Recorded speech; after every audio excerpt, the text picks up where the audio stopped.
Vidyarthi Mitro. This is Mayank sir, and I welcome you all in my session. In this session today, we are going to have session on Standard 12th, Unit 2, Read 2. So, 12મા ધોરણમાં unit 2ની અંદર read 2 જે છે, that poem we are going to understand. And in this poem, what Harindranath Chattopadhyay has written about, we will try to understand that stanza by stanza. We will understand this poem. So, આ પોએમની અંદર, in this poem, first stanza goes like this. In days gone by, I used to be a potter who would feel his fingers mold the yielding clay to pattern on his wheel. But now, through wisdom lately won, that pride has died away. I have ceased to be the potter and learned to be the clay. A first stanza ની અંદર poet હરીન્દ્રનાથ Chattopadhyay જે છે, he is saying કે દિવસો ગયા કે જે દિવસોની અંદર I was like a કુંભાર who was able to feel the clay. માટીને, જે ભીની માટી હોય છે, એ ભીની માટીને અનુભવીને તેને આકાર આપવો, કલાત્મક કૃતિઓ બનાવવી, માટીના કોડિયાથી લઈને માટીના વાસણો બનાવવા, આ બધું કાર્ય હું કરતો હતો. અને આ કાર્ય કરવાની જે મારી આવડત હતી, એ આવડતને લઈને મારામાં જે સ્વાભિમાન હતું, મારામાં જે ગર્વ હતું, મારામાં જે અભિમાન હતું, એ અભિમાન હેઝ ડાઈડ અવે. એ અભિમાન હવે નથી રહ્યું, જતું રહ્યું છે. I have ceased to be the potter. અને મેં હવે કુંભાર બનવાનું છોડીને and have learn to be the clay. અને હવે હું માત્ર માટી થઈ ગયો છું. એ ભીની માટી કે જે ભીની માટી કોઈ પણ આકાર લઈ શકે છે.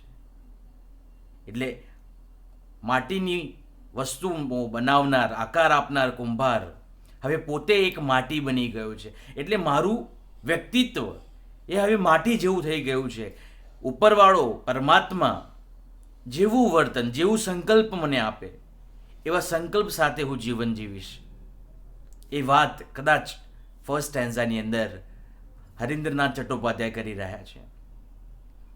તો જીવનની અંદર એવો સમય આવે કે એ સમયે વ્યક્તિ પોતાના પાસે જે જ્ઞાન છે, એ જ્ઞાન, that knowledge is nothing, કે આ જ્ઞાન એ કંઈ નથી. પરમાત્માના બ્રહ્મ સ્વરૂપની સામે આ જ્ઞાન કંઈ નથી. એવો ભાવ, એવા ભાવ સાથે એ ફર્સ્ટ સ્ટેન્ઝાની અંદર પોતાની લાગણી એ કુંભાર બનીને હરીન્દ્રનાથ ચટ્ટોપાધ્યાય આપણને એક કુંભારના ઉદાહરણ દ્વારા જણાવે છે. ઇન સેકન્ડ સ્ટેન્ઝા હરીન્દ્રનાથ ચટ્ટોપાધ્યાય એવું કહે છે, in days I used to be a poet through whose pen innumerable songs would come to win the heart of people. એવો સમય હતો કે જે સમયની અંદર હરીન્દ્રનાથ ચટ્ટોપાધ્યાય કહે છે કે એ સમયની અંદર હું એવો કવિ હતો કે મારી રચનાઓ, મારી કાવ્યો, મારા ગીતો જે હું લખતો, એનાથી હું લોકોના હૃદય પામતો, લોકોના હૃદયમાં હું સ્થાન પામતો, લોકોના હૃદય હું જીતતો. But now through new god knowledge, પણ મને જે નવું જ્ઞાન પ્રાપ્ત થયું, સેલ્ફ રિયલાઇઝેશન, સ્વને ઓળખીને જે મને જ્ઞાન પ્રાપ્ત થયું છે, એ જ્ઞાનથી which I had not had so long, જે જ્ઞાન મારી પાસે ક્યારેય ન હતું. I have cease to be the poet. મેં કવિ બનવાનું બંધ કર્યું છે, મેં કાવ્યો લખવાનું બંધ કર્યું છે, ગીતો લખવાનું બંધ કર્યું છે. And have learn to be the song. અને હવે હું માત્ર ગીત રહી ગયો છું. આ ગીત એટલા માટે કે ઉપરવાળો જે ગીત મને બનાવે, જેવા શબ્દો તેમાં લખે, એ પ્રકૃતિમાં સમાવાની ભાવના સાથે, કુદરત જેવું મને રાખે તેવી ભાવના સાથે હું રહીશ. હવે હું કોઈ કવિ નથી રહ્યો, હવે હું કોઈ ગીત નથી લખી રહ્યો, કોઈ પંક્તિ નથી રહ્યો, પણ હવે હું માત્ર એક એવું ગીત રહ્યો છું કે જે ગીત ઉપરવાળો પરમાત્મા જે બનાવે તેવું ગીત હું રહી ગયો છું. અને આ સ્વેચ્છાએ છે, આ જ્ઞાનની લીધે છે. તો ઉપરના ફર્સ્ટ સ્ટેન્ઝાની અંદર કુંભારના ઉદાહરણ દ્વારા જે પરમાત્માની અનુભૂતિ થવી, સત્ય જ્ઞાનની અનુભૂતિ થવી એની વાત કરે છે. બીજા સ્ટેન્ઝાની અંદર હરિન્દ્રનાથ ચટ્ટોપાધ્યાય કહે છે કે કવિ કે જેના ગીતો ખૂબ જ પ્રખ્યાત હતા પણ હવે હું એ ગીત રહી ગયો છું. ત્રીજા સ્ટેન્ઝાની અંદર હરિન્દ્રનાથ ચટ્ટોપાધ્યાય આપણને એવું કહે છે કે in days I was a fashioner of swords, મને તલવાર ખૂબ ગમતી, અને in days that now are gone, પણ હવે એ દિવસો જતા રહ્યા છે. Which on 100 battlefields glittered and gleamed and shone, જે તલવાર જે હતી એ તલવાર ચમકતી, ઝળહળતી, એ સાથે તલવાર બનાવનારો હું હતો અને હું એનું માન, સ્વાભિમાન, અભિમાન કરતો. But now that I am brimming with the silence of the Lord, I have ceased to be the sword maker and have learned to be the sword. હવે હું એ તલવાર બનાવનારો નથી રહ્યો પણ માત્ર એક તલવાર રહી ગયો છું.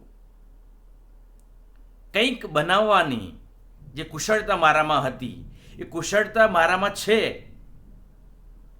એ જ્ઞાન મારામાં છે, એ જ્ઞાન શૂન્ય થઈ ગયું જ્યારે મને સ્વનો ખ્યાલ પરમાત્માના લીધે આવ્યો. પરમાત્માની કૃપાને લીધે, પરમાત્માના લીધે મને સ્વનો જે ખ્યાલ આવ્યો એને લઈને મને ખબર પડી કે આ જ્ઞાન જે મારું જે છે તલવાર બનાવવાનું એ કંઈ જ નથી, પણ હવે તલવાર બનાવનારા જ્ઞાનથી લઈને હું માત્ર એક તલવાર બનીને રહી ગયો છું. તો in the fourth stanza Harindranath Chattopadhyay is saying, in bygone times I used to be a dreamer who would hurl on every side of insolence of emerald and pearl.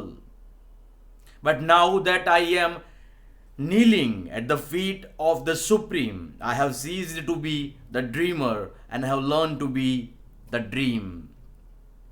હું હંમેશા હીરા, મોતી, માણેક એવા પામવા માટે, એ બધું પામવા માટેના સપના જોતો અને આ દિવસ સ્વપ્નોમાં હું રાચતો. પણ પરમાત્માએ જે મને જ્ઞાન પ્રાપ્ત કરાવ્યું, જે સ્વનો ખ્યાલ મને જે આવ્યો એને લઈને હવે હું આ સપના નથી જોતો, પણ હવે હું માત્ર એક સપનું રહી ગયો છું. અને ક્રિએટર જે છે, પરમાત્મા જે છે, એમની કૃપાથી આ જ્ઞાન જે મારામાં સ્વનો ખ્યાલ જે આવ્યો એને લઈને હવે હું માત્ર સપનું છું.